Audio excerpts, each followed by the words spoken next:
Other अपने life की एक इवेंट के बारे में बताते हैं। जब वो 8 साल के थे तब एक बार वो दुकान से अपने घर की तरफ लौट रहे थे। उनके हाथ में एक क्वार्टर का सिक्का था जिनसे वो खेलते हुए जा रहे थे, लेकिन अचानक ही वो सिक्का उनके हाथ से गिर के गटर में चला जाता है। बहुत कोशिश करने के बाद भी गटर से वो सिक्का नहीं निकलता और वो बहुत परेशान हो जाते हैं। घर पहुंचते ही वो सारी बात अपने फादर को बताते हैं। उनके फादर उनसे कहते हैं कि बेटा तुम्हें पैसों से नहीं खेलना चाहिए। पर थोड़ी देर बाद उनके दादाजी उनको बुला के कहते हैं कि बेटा प्रॉब्लम ये नहीं है कि तुम्हारा एक सिक्का खो गया, प्रॉब्लम ये है कि तुम्हारे पास वो ही एक सिक्का था जो खो गया। और इस छोटी सी बात ने ओथर का पैसों की ओर देखने का पूरा नजरिया बदल दिया। ओथर कहते हैं कि वो एक चैरिटी इवेंट में गए थे और वहाँ हर कोई जितने हो सकते थे उतने पैसे डोनेट कर रहा था, लेकिन सारे पैसे कलेक्ट करने के बाद भी उन लोगों के पास $1 मिलियन कम थे उनके गोल तक पहुँचने के लिए। लेकिन तभी क्राउड से एक आदमी उठा और $1 मिलियन का चेक साइन करके दे दिया और सब लोग बहुत खुश हो गए। तभी ओथर ने रियलाइज किया कि दुनिया में हर इंसान उस आदमी जैसा बनना चाहेगा। अमीर बनने का मतलब ये नहीं है कि आप एक लैम्बोर्गिनी खरीद ले या किसी आइलैंड पे रहे। अमीर बनने का मतलब है कि आप अपनी और दूसरों की हेल्प कर पाए। ओथर कहते हैं कि दुनिया का सबसे मुश्किल काम है दूसरों की जेब से अपना पैसा निकलवाना, यानी कि ये समझना कि who's got my money। Rich बनने के लिए इसे समझना बहुत ही इंपॉर्टेंट पार्ट है, नहीं तो आप भैंस के सामने बिन बजाते रह जाओगे। आपने कई लोगों को कहते सुना होगा कि मेहनत तो बहुत करता हूँ बट पैसे नहीं आ रहे, बस यहीं पे फॉल्ट है। आपने कभी टीवी पे फेरारी, लैम्बोर्गिनी जैसी स्पोर्ट कार की एड देखी है? कभी नहीं देखोगे, क्योंकि वो टीवी एड चलाते ही नहीं, क्योंकि उन्हें पता है कि जो लोग टीवी देखते हैं उनके पास उतने पैसे नहीं होते कि वो उनकी कार खरीद सके। अमीर लोग बहुत ही स्पेसिफिक होते हैं, वो पहले अपने कस्टमर्स को फाइंड करते हैं। वो किसी को भी अपना सामान बेचने नहीं निकल जाते, क्योंकि वो जानते हैं कि हर कोई उनका सामान नहीं खरीदेगा। जनरली हम वेल्थ को पैसों से नापते हैं। अगर कोई इंसान ज्यादा पैसे अर्न करता है तो हम उसे ज्यादा अमीर मानते हैं और कम पैसे अर्न करने वाले को कम अमीर मानते हैं। लेकिन पैसों के अलावा भी 2 फैक्टर्स ऐसे हैं जो किसी भी इंसान की ट्रू वेल्थ डिफाइन करते हैं, जो है टाइम एंड मोबिलिटी। आज की डिजिटल एज में सिर्फ पैसे ही वेल्थ नहीं रहे, बल्कि पैसा, समय और कभी भी कहीं भी जाने की आजादी आपको अमीर बनाती है। मान लो 2 आदमी है, एक का नाम है लियाम और दूसरे का ईथन। लियाम एक बड़ी कंपनी में जॉब करता है जहां उसे हर महीने 90,000 रुपए मिलते हैं, जबकि दूसरी तरफ ईथन एक ऑनलाइन बिजनेस स्टार्ट करके महीने के 60,000 कमा रहा है। अब मैं अगर आपको पूछूं कि इन दोनों में से ज्यादा अमीर कौन होगा,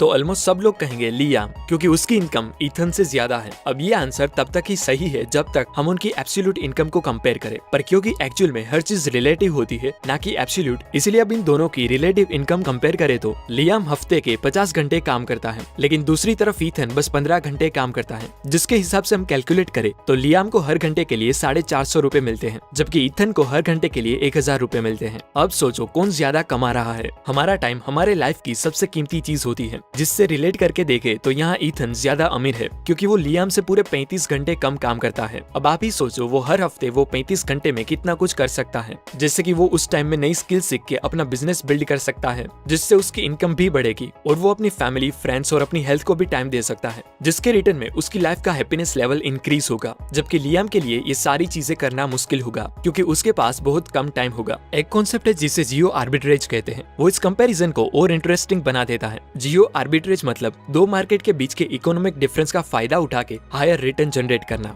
मतलब महंगे से महंगे शहर से कमा के सस्ते से सस्ती जगह पर रहना। क्योंकि लियाम महंगे शहर में लोकेटेड एक कॉर्पोरेट कंपनी में काम करता है, जहाँ उसे हर रोज आना जाना पड़ेगा, इसलिए उसका घर अपनी ऑफिस के आसपास होना बहुत जरूरी है। जबकि दूसरी तरफ ईथन ऑनलाइन बिजनेस करता है, इसलिए वो अपना काम ऑलमोस्ट पूरी दुनिया में कहीं से भी कर सकता है, जिसके लिए उसे और कुछ नहीं बस एक लैपटॉप और इंटरनेट चाहिए। दूसरी तरफ क्योंकि लियाम को डेली ऑफिस जाना पड़ता है, इसलिए उसके आने जाने का खर्चा, खाने पीने का खर्चा और ऑफिस के पास घर लेके रहने का खर्चा उसे बहुत महंगा पड़ता है, क्योंकि वो और उसकी कंपनी दोनों एक महंगे शहर में लोकेटेड है, जिसकी वजह से लियाम ज्यादा कमाने के बाद भी कोई सेविंग नहीं कर पाता। जबकि दूसरी तरफ ईथन क्योंकि पूरी दुनिया में कहीं पे रह के भी अपना काम कर सकता है, इसीलिए वो अमेरिकन डॉलर में कमाता है और रहता बाली इंडोनेशिया में है, जहाँ उसके खर्चे बहुत ही कम होते हैं। जितने पैसे में लियाम बस एक बार अच्छे रेस्टोरेंट में जाके खाना खा सकता है, उतने पैसे में ईथन 4 बार रेस्टोरेंट जाके खाना खा सकता है, और वो भी सेम स्टैंडर्ड का, जिससे ईथन की सेविंग भी बहुत ज्यादा हो पाती है। और ये मार्केट के इकोनॉमिक डिफरेंस का फायदा उठा के अपनी वेल्थ बिल्ड करना सिर्फ ईथन के लिए ही पॉसिबल है, क्योंकि वो इंटरनेट से बिजनेस करता है। एक्चुअल में इंटरनेट से ऑटोमेटेड इनकम पाने के बहुत सारे तरीके हैं, लेकिन जो 3 सबसे पॉपुलर तरीके हैं उसमें पहला है खुद का कुछ प्रोडक्ट या कंटेंट बना के इंटरनेट पे बेचना, दूसरा अपने प्रोडक्ट या आइडियाज को लाइसेंस करा के उससे रेवेन्यू जनरेट करना, और तीसरा चीजों को रीसेल करना, जिसे ड्रॉप शिपिंग भी कहते हैं। समझो आपको एक रीसेलर बनना है तो सबसे पहले आपको एक प्रोडक्ट खरीदना पड़ेगा, जो आप किसी भी होलसेल वेबसाइट जैसे कि अलीबाबा से या कोई मैन्युफैक्चरर से डायरेक्ट खरीद सकते हो। जिसके बाद आप उस प्रोडक्ट को एज इट इज या उससे थोड़ा बेटर बना के बेचो। जैसे कि अगर टी शर्ट है तो आप उस पे प्रिंटिंग करके उसे अपनी खुद की वेबसाइट या तो फिर Amazon, फ्लिपकार्ट जैसी साइट पे सेलर बन के बेच सकते हो और काफी सारा प्रॉफिट जनरेट जनरेट कर सकते हो। अब जितना इजीली मैंने ये बोल दिया उतना इजी ये काम नहीं होगा। पहले आपको बहुत सी चीजें सीखनी पड़ेगी, लेकिन एक बार आपको पूरी सिस्टम समझ में आ गई तो आप सारे काम को आउटसोर्स करके ऑटोमेटेड इनकम अर्न कर सकते हो। काम को आउटसोर्स करने का आइडिया पहले मुझे भी समझ में नहीं आता था। मैं जब भी अमीर लोगों को देखता तो वो हर छोटे मोटे काम के लिए किसी दूसरे इंसान को रखते,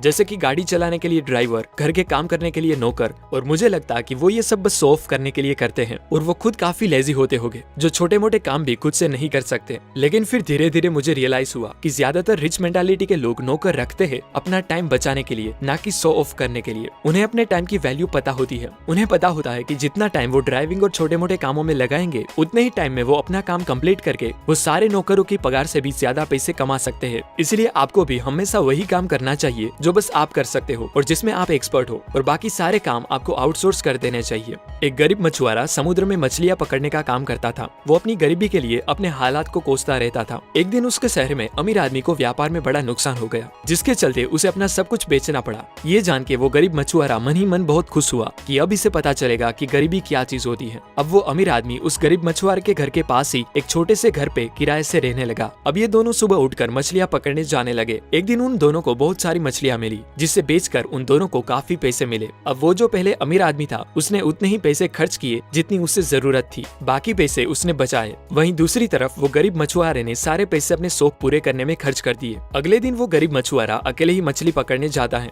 जबकि वो रिच माइंडसेट वाला आदमी उसने बचाए पैसों से दो और लोगों को अपने साथ काम पे ले जाता है। अब ये तीन लोग मछलियां पकड़ रहे थे, वहीं वो गरीब मछुआरा पहले की तरह अकेले ही मछलियां पकड़ रहा था। इन तीनों ने मिलकर उस अकेले मछुआरे से कई गुना ज्यादा मछलियां पकड़ी। उस अमीर आदमी ने इस बार भी वही किया, जितनी उसे जरूरत थी उतने ही पैसे खर्च किए और बाकी पैसे बचाए। धीरे धीरे करके उस रिच माइंडसेट वाले आदमी ने बहुत सारे लोगों को अपने काम पे रखा और देखते ही देखते मछलियों का बहुत बड़ा अमीर व्यापारी बन गया, जबकि वो गरीब मछुआरा गरीब का गरीब ही रह गया, क्योंकि उसने पहले अपने आप को पे नहीं किया। पे योरसेल्फ फर्स्ट का मतलब है आप जितना भी कमाते हो उसका कम से कम 10% हिस्सा सेव करो और बाकी बचे 90% से ही अपनी जरूरतें पूरी करना सीखो। ज्यादातर लोग पार्किंसंस लॉ का शिकार होते हैं, मतलब जैसे जैसे उनकी इनकम बढ़ती है वैसे वैसे उनके शौक और खर्चे भी बढ़ने लग जाते हैं। इसलिए कुछ भी हो, उन बचाए पैसों को तब तक प्रोटेक्ट करो जब तक उसे इन्वेस्ट करने की सही अपॉर्चुनिटी ना मिले। शार्क टैंक के होस्ट डेमन जॉन कहते हैं कि एक दिन 24 साल का लड़का मेरे पास आया और उसने मुझसे पूछा कि क्या आप मुझे पेंटिंग को लेकर कुछ नया सिखा सकते हो। डेमन ने बोला कि इस फील्ड के बारे में मुझे कोई नॉलेज नहीं है, इसलिए मैं तुम्हें एडवाइस नहीं दे पाऊंगा। इस पर उस लड़के ने बोला ठीक है कोई बात नहीं, और थोड़ी देर में वहाँ एक गाड़ी रुकी, एस्टोन मार्टिन, जिसमें उस लड़के का ड्राइवर था। इस पर डेमन जॉन काफी हैरान रह गए और उसने उस लड़के से कहा कि मुझे लगता है कि तुम्हारी लाइफ ठीक ही चल रही है, पर वैसे अभी तुम करते क्या हो। तब उस लड़के ने कहा कि वैसे तो मैं एक आर्टिस्ट हूँ, मेरे यूट्यूब पे 1 मिलियन से भी ज्यादा फॉलोअर्स है, जहाँ हर संडे में एक लाइव पेंटिंग बनाता हूँ और उस पेंटिंग को टी शर्ट पे प्रिंट करवा के सिर्फ एक दिन के लिए बेचता हूँ, जिसे मेरे लॉयल फैंस खरीदते हैं। मैं उन टी शर्ट का प्राइस 1000 से 4000 तक रखता हूँ। पिछले साल हमने करीब 10 करोड़ का बिजनेस किया था। पेंटिंग्स बनाना मेरी स्ट्रेंथ है और उसके अलावा मुझे और कोई काम नहीं आता, इसलिए मैं हमेशा उस स्ट्रेंथ को शार्प करने के लिए लोगों से फीडबैक लेके सीखता रहता हूँ। अब ये बात पक्की है कि आप हर चीज में एक्सपर्ट नहीं हो सकते। अगर आप दुनिया के सबसे अमीर लोगों को देखो तो यूजुअली यही होता है कि वो किसी एक चीज में दुनिया में सबसे बेस्ट होते हैं। मिडिल क्लास ये मानते हैं कि फॉर्मल डिग्री से ही अमीर बना जा सकता है, वहीं अमीर लोग ये मानते हैं कि अमीर होने का रास्ता स्पेसिफिक नॉलेज है। कई अमीर लोग इतने पढ़े लिखे नहीं होते, लेकिन उन्होंने अपनी दौलत कुछ खास नॉलेज को सीख के बनाई होती है। अमीर लोगों का सबसे बड़ा सीक्रेट ये है कि वो किसी भी प्रॉब्लम का सॉल्यूशन फाइंड करने के लिए अपने कॉमन सेंस का इस्तेमाल करते हैं, जिससे वो कुछ ऐसा सोच पाते हैं जो पीएचडी किए हुए भी कभी सोच नहीं पाते। अमीर लोग सोचते हैं कि प्रॉब्लम सोल्व करो और पैसे कमाओ, और ये रिपीट करते जाओ जब तक आप अमीर ना हो जाओ। यही फोकस उन्हें एक दिन अमीर बना देता है, जिसे मिडिल क्लास फिर लक का नाम देते हैं।